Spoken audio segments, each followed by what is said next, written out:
Hello guys, कैसे हैं आप सब लोग। लेवल अप के एपिसोड 5 के साथ हाजिर हूँ। अभी तक जिसने मेरे चैनल को सब्सक्राइब नहीं किया, चैनल को सब्सक्राइब कर दें, वीडियो को लाइक और शेयर कर दें, शुक्रिया। लास्ट एपिसोड के एंड पे हमने देखा था जिन्वू को स्ट्रॉन्ग बनाने के लिए उसे एक डेली क्वेस्ट दी जाती है, लेकिन जिन्वू उसे नहीं करता, जिसकी वजह से उसे पेनाल्टी के तौर पर एक रेगिस्तान में भेज दिया जाता है, जहाँ पर उसे 4 घंटे एक बड़े से सेंटीपीड मॉन्स्टर से खुद को बचा कर रखना है। और वो भागता है और खुद को उससे बचाता है और आखिरकार उसके 4 घंटे का टाइम लिमिट पूरा हो जाता है, जिससे उसकी पेनाल्टी खत्म हो जाती है और वो वापस अपने हॉस्पिटल में आ जाता है। और साथ ही उसकी विंडो पर लिख दिया जाता है कि तुमने पेनाल्टी क्वेस्ट पूरी कर ली है। इस क्वेस्ट को पूरा करने के लिए तुम्हारा रिवार्ड आ चुका है, क्या तुम अपने रिवार्ड को एक्सेप्ट करना चाहोगे। जिन्वू उस मॉन्स्टर के सामने भाग भाग कर बहुत ज्यादा थक चुका होता है, वो वहीं पर लेट जाता है। उसी वक्त नर्स अंदर आती है और कहती है इसको क्या हो गया। वो हॉस्पिटल के फर्श पर बहुत सारी रेत देखकर बहुत ज्यादा हैरान हो जाती है और जिन्वू भी फर्श पर पड़ा होता है। वो जल्दी से हेल्प के लिए कहती है कि कोई जल्दी से आओ और हमारी मदद करो। उसके बाद नेक्स्ट सीन कुछ दिन के बाद का होता है। 2 नर्सेज खड़ी आपस में बातें कर रही होती हैं। एक उसे कहती है क्या तुम्हें उस पेशेंट के बारे में पता है जिसका नाम जिन्वू है, मैंने सुना है कि वो एक हंटर है। दूसरी नर्स उसे कहती है हाँ मैंने सुना है, मैं उसे रोजाना देखती हूँ। हालांकि उसकी हालत खराब थी, इसी वजह से उसे हॉस्पिटल लाया गया था, लेकिन फिर भी वो रोजाना सुबह उठकर रनिंग करता है। मैंने डॉक्टर को इसके बारे में बताया था। डॉक्टर ने कहा कि हंटर्स नॉर्मल इंसान के मुकाबले में जल्दी रिजनरेट करते हैं, इसलिए वो जैसा कर रहा है उसे करने दो, उसको एक्सरसाइज करने दो। दूसरी नर्स उसे कहती है खिड़की से बाहर देखो, वो अभी भी रनिंग कर रहा है।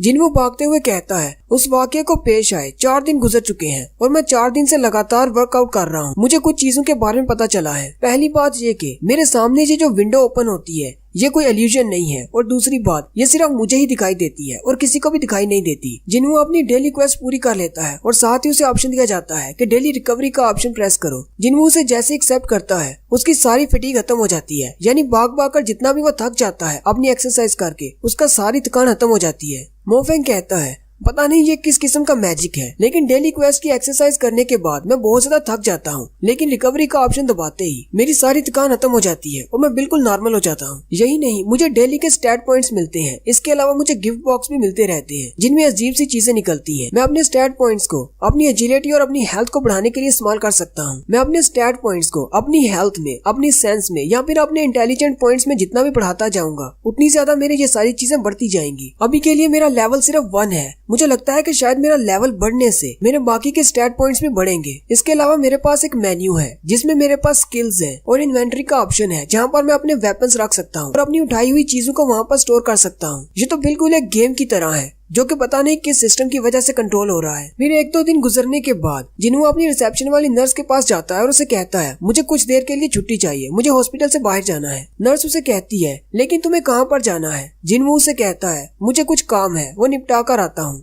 नर्स उसे जाने देती है। जिन्वू वहाँ से सीधा हैपजोंग स्टेशन पर आ जाता है। असल में ये भी उसकी एक क्वेस्ट होती है। जिन्वू को रिवार्ड के तौर पर एक गिफ्ट बॉक्स में एक की मिलती है। जिन्वू के हाथ में वो की होती है। जिन्वू कहता है मुझे देखना है कि ये की क्या काम करती है। जिन्वू कहता है उस गिफ्ट बॉक्स में बहुत सारी चीजें निकलती हैं, कई बार बहुत ही बेकार चीजें जैसे बैंडेज और पेन्स वगैरह निकलते हैं, लेकिन कभी कभी इस तरह की चीजें भी निकल आती हैं। उस की के बारे में लिखा होता है कि ये एक ऐसी की है जिसकी मदद से तुम एक इंस्टेंट डंजन बना सकते हो, लेकिन तुम इस की को सिर्फ हैपजोंग स्टेशन के 3rd फ्लोर पर ही इस्तेमाल कर सकते हो। जिन्वू कहता है पता नहीं ये वाकई में काम करेगी या नहीं, क्योंकि डंजन्स अपने आप ओपन होती है, किसी की से नहीं हो सकती, लेकिन शायद ऐसा हो भी सकता है क्योंकि मेरे साथ जो कुछ भी हो रहा है वो बहुत ज्यादा अजीब है। शायद ये सब कुछ डबल वेकनिंग की वजह से हो रहा है, या फिर मेरी डबल वेकनिंग होने वाली है। जिन्वू उस की को अपने हाथ में पकड़ता है और कहता है अगर दूसरे लोगों को इस बारे में पता चल गया कि सबसे वीकेस्ट हंटर को डबल वेकनिंग मिल गई है तो वो लोग तो मेरे ऊपर बहुत ज्यादा हंसेंगे, इसलिए मुझे पहले ट्राई करना होगा क्या वाकई में मुझे डबल वेकनिंग मिली है या नहीं। जिन्वू कहता है मुझे अपनी रनिंग एबिलिटी पर पूरा भरोसा है। अगर इस की से डंजन ओपन होने के बाद वहाँ पर बहुत ज्यादा मॉन्स्टर्स हुए तो मैं वहाँ से जल्दी से भाग आऊंगा। मोफेंग हैपजोंग स्टेशन के 3rd फ्लोर पर चला जाता है और वहाँ पर जाकर अपनी चाबी को घुमाता है, जिसकी वजह से बहुत सारी एनर्जी निकलती है और एक पोर्टल ओपन होता है।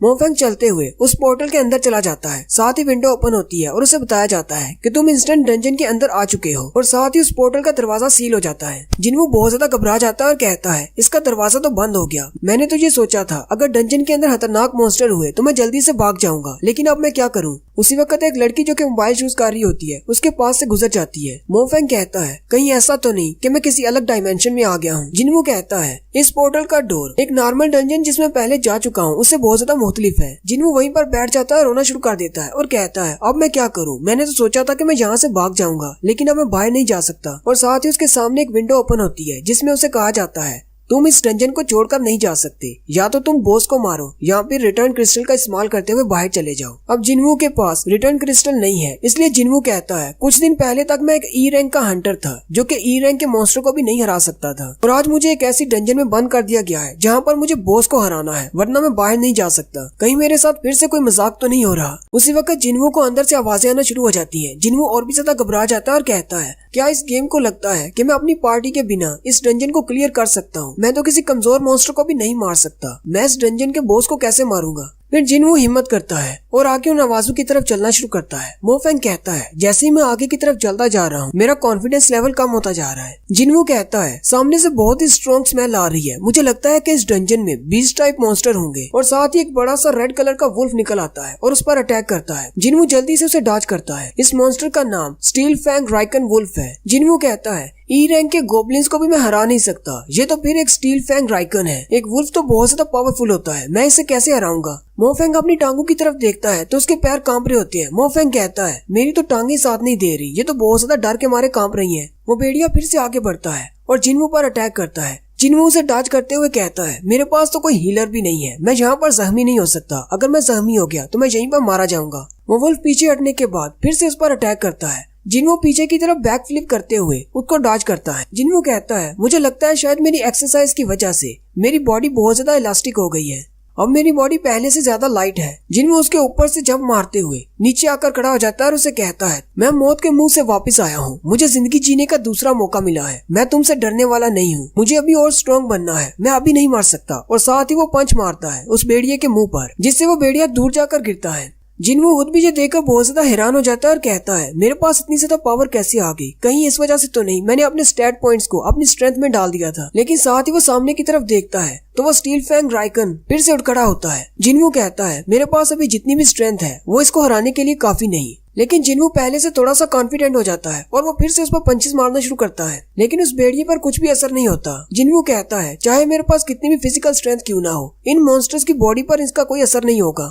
जिनवू को जब ये लगता है कि वो इसको नहीं हरा पाएगा, जिनवू कहता है अब मैं क्या करूं, मैं इसको नहीं हरा सकता, ना ही मैं यहाँ से बाहर निकल सकता हूँ। भेड़िया उस पर अटैक करता है, जिनवू के कंधे पर अपना पंजा मारता है। जिनवू कहता है मेरे पास और कोई भी हंटर नहीं है, ना ही मेरे पास हीलर है, ना ही मेरे पास कोई वेपन है, मेरे पास सिर्फ मेरी बॉडी है, मैं अपनी बॉडी से इसको कैसे हरा सकता हूँ? काश मेरे पास कोई वेपन होता। उसी वक्त उसे याद आता है कि उसकी इन्वेंट्री में एक तलवार पड़ी हुई है जो कि उसने मिस्टर किम से ली थी। वो जल्दी से अपनी विंडो में अपनी इन्वेंट्री को ओपन करता है तो उसके अंदर वही तलवार पड़ी होती है। जिनवू उस तलवार को वहाँ से बाहर निकाल लेता और कहता है मुझे नहीं पता कि ये तलवार यहाँ पर क्या कर रही है, और साथ ही वो उस तलवार को निकालते हुए उस वुल्फ की तरफ एक स्लैश लगाता है और उसे सेंटर से 2 टुकड़ों में काट देता है। उस एक वुल्फ के मरते ही उसी वक्त उसके सामने विंडो ओपन होती है जिसमें लिखा जाता है कि तुमने एक राइकन को मार दिया है, इसलिए तुम्हारा लेवल अप हो गया है। जिनवू कहता है मिस्टर किम ने बताया था कि उन्होंने इस तलवार को 3 मिलियन वोन में खरीदा है, हालांकि मेरे पास इतने पैसे नहीं है, मैं तो ऐसी तलवार को छू भी नहीं सकता, लेकिन अब तलवार मेरे पास है तो मैं इसको इस्तेमाल कर सकता हूँ। और ये गेम की इन्वेंट्री तो बहुत ज्यादा अच्छी है, मैं इसमें कुछ भी स्टोर कर सकता हूँ। और उसी वक्त अंधेरे में से 2 और वुल्फ निकल कर आ जाते हैं।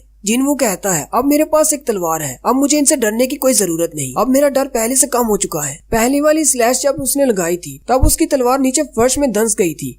जिनवू जल्दी से उस तलवार को निकालने की कोशिश करता है, लेकिन वो उसको निकाल नहीं पा रहा होता। वो दोनों राइकन वुल्फ आगे बढ़ते हैं और उस पर अटैक करते हैं। जिनवू अपना पूरा जोर लगाता है और उस तलवार को निकालने की कोशिश करता है और आखिरकार वो उस तलवार को निकाल लेता है। तलवार को निकालते ही वो उसको पीछे की तरफ घुमाता है। दोनों में से एक वुल्फ मर जाता है, जबकि दूसरा वुल्फ उसकी तलवार को अपने दांतों में पकड़ लेता है। जिनवू कहता है इसको ऐसे ही तो स्टील फैंग नहीं कहते, इसके दांत तो वाकई में स्टील के बने हुए हैं। जिनवू कहता है लेकिन मैं अपनी तलवार को नहीं खो सकता, और साथ ही वो उसके पेट में घुटना मारता है और अपनी तलवार को आजाद करवाते हुए उसे सेंटर से काट देता है और दूसरा राइकन भी मर जाता है। और उसी वक्त वहाँ पर एक और वुल्फ आ जाता है। जिनवू उसकी तरफ देखता है और कहता है उस डंजन में जहाँ पर मैं मरते मरते बचा था, उन मॉन्स्टर्स के सामने तुम जैसे वुल्फ तो कुछ भी नहीं हो। जिनवू उस वुल्फ को घूर कर देखता है, वो वुल्फ पीछे अंधेरे में गायब हो जाता है। उसी वक्त जिनवू के स्टैट वाली विंडो ओपन होती है जिसमें उसके स्टैट्स दिखाए जाते हैं। जिनवू का लेवल 2 हो जाता है, साथ ही उसे 2 स्पेशल स्किल्स भी मिलती हैं, जिसमें एक स्प्रिंट है यानी वो अपनी स्पीड को बढ़ा सकता है, और दूसरा मस्कुलैरिटी अपने मसल्स को बढ़ा सकता है। जिनवू अपनी स्टैट विंडो की तरफ देखता है और कहता है जैसे ही मैं लेवल अप होता हूँ तो मेरे सारे स्टैट्स 1 पॉइंट के साथ आगे बढ़ जाते हैं, लेकिन डेली क्वेस्ट को पूरा करने पर मुझे सिर्फ 3 स्टैट पॉइंट्स मिलते हैं। तो इसका मतलब डंजन में आकर मॉन्स्टर्स को मारना और लेवल अप होना ये मेरे लिए ज्यादा फायदेमंद है। जिनवू कहता है अपनी एबिलिटीज पर पॉइंट बढ़ाने से पता नहीं मुझे कितना फायदा होता है। इन सारी में मुझे सिर्फ स्ट्रेंथ की समझ आती है। मैंने इसको 20 पॉइंट्स पर रखा है, लेकिन मुझे इसका महसूस हो रहा है कि मैं काफी ज्यादा स्ट्रॉन्ग हो चुका हूँ। लेकिन मुझे इस बात की समझ आ चुकी है कि जैसे मेरा लेवल अप होगा